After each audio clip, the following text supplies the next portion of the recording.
Hello friends, Kevin sir back from Personal Tutor. Standard 6th history हम लोग देख रहे हैं.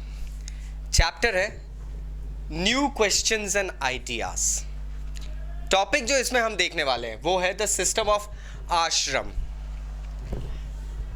जिस वक्त गौतम बुद्ध और महावीर अपनी टीचिंग्स दे रहे थे, ज़माने में अपनी टीचिंग्स बता रहे थे, इंडियन सब कॉन्टिनेंट में जैनिज़्म और बुद्धिज़्म की पराकाष्ठा फैल रही थी, उसी वक्त एकदम कहीं कोने में कुछ ग्रुप जो कि ब्राह्मण्स कहलाए जाते थे वो लोग फॉर्म कर रहे थे कुछ स्टेजेस ऑफ लाइफ. अब यहाँ हो ये रहा था that Hindu culture was emerging. Brahmins ने एक हिंदू पर्सन के लिए एक जीवन जीने के कुछ मोड्स बना दिए थे. मतलब there were basically some stages of life mentioned for him. For example, these stages of life were to be followed by ब्राह्मण, क्षत्रियस एंड वैश्य. शूद्र इस कैटेगरी में नहीं आते थे. Shudras were basically slaves. अब ब्राह्मण, क्षत्रिय, वैश्य के कुछ ऐसे स्टेजेस बताए गए थे जिससे कि एक human life well planned, well settled रहे. एक्चुअली दोस्तों देखा भी गया है कि ये स्टेजेस जिस तरीके से बनाए गए थे ये काफ़ी हद तक एक ह्यूमन लाइफ को अच्छे से सेटल करवाते थे. जैसे पहला स्टेज है ब्रह्मचर्य. ब्रह्मचर्य एक आश्रम का, अच्छा ये वो आश्रम नहीं होते दोस्तों जहाँ पे आप ये समझिए कि लोग रहने जाते हैं. ये स्टेजेस ऑफ लाइफ थे. तो ब्रह्मचर्य एक आश्रम था, मतलब एक स्टेज ऑफ लाइफ था जो कि अर्ली पीरियड में आता था. मतलब बच्चा पैदा होता है, उसके बाद में वो प्रौढ़ बनता है, मतलब एक टीनेज की लाइफ में आता है. तब तक ही has to study the Vedas. उसे वेदों का ज्ञान हो जाए, उसे गुरु शिष्य परंपरा अपनानी रहती थी. उसे ज्ञान के लिए प्रोबेबली गुरुओं के आश्रमों में जाके रहना पड़ता था. तो और उसे सिलेबसी, मतलब not gate indulged in any like marital affairs और एनी रिलेशनशिप, ये मेंटेन करके रखना पड़ता था. इस चीज़ को कहा जाता था ब्रह्मचर्य. ये लगभग लाइक 17 to 21 ईयर्स की एज तक चलता था. उसके बाद आता था आश्रम, गृहस्थ आश्रम.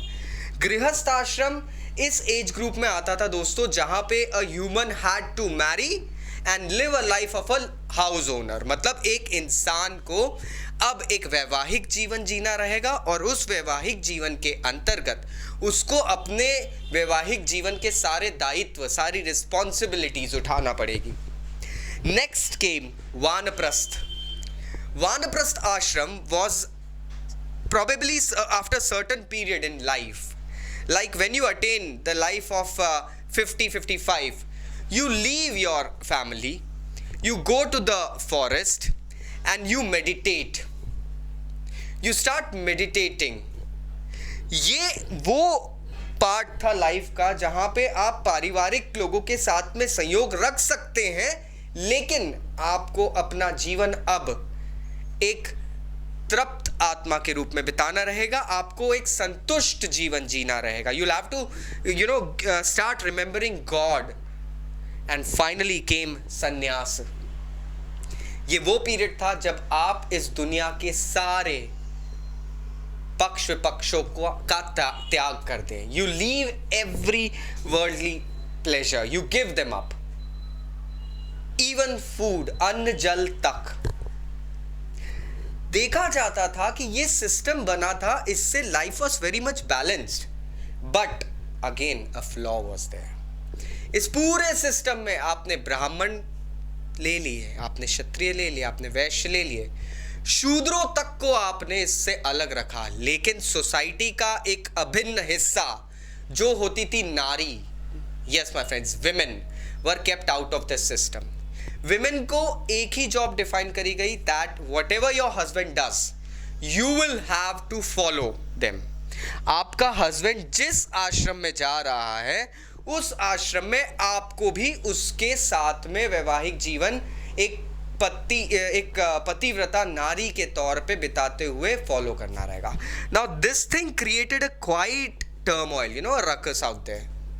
क्योंकि बहुत बार ऐसा देखा गया, हमने जितने भी एपिक्स पढ़े हैं, हमने रामायण पढ़ी है, हमने महाभारत पढ़ी है, हमने सब चीज़ों में देखा है कि जो वाइफ थी, जैसे सीता मैया जो थी, उसके बाद में द्रौपदी मैया जो थी, उनको भी अपने हस्बैंड्स के साथ में जाना पड़ा वनवास पे.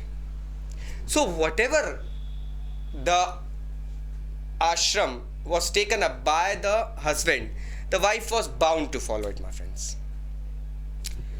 Anyways, that was what was written out there. Still, I hope आपको अब ये टॉपिक समझ में आया होगा. अगर कोई डाउट्स अभी भी हैं तो नीचे कमेंट बॉक्स में कमेंट करना. Kevin sir will go ahead and reply back. यहाँ खत्म होता है ये चैप्टर दोस्तों. अगले वीडियो में मैं आपको इस चैप्टर के क्वेश्चन आंसर्स के साथ में और प्रोबेबली नेक्स्ट चैप्टर के साथ में मिलूंगा. So please stay tuned. You can catch me on Facebook, you can catch me on WhatsApp or Instagram as well, my friends. और एक और चीज़ बता दूँ, now we have started giving online one-on-one classes to various students across the nation. If you're interested, please go ahead and contact me. Thank you very much. Take care. Bye-bye.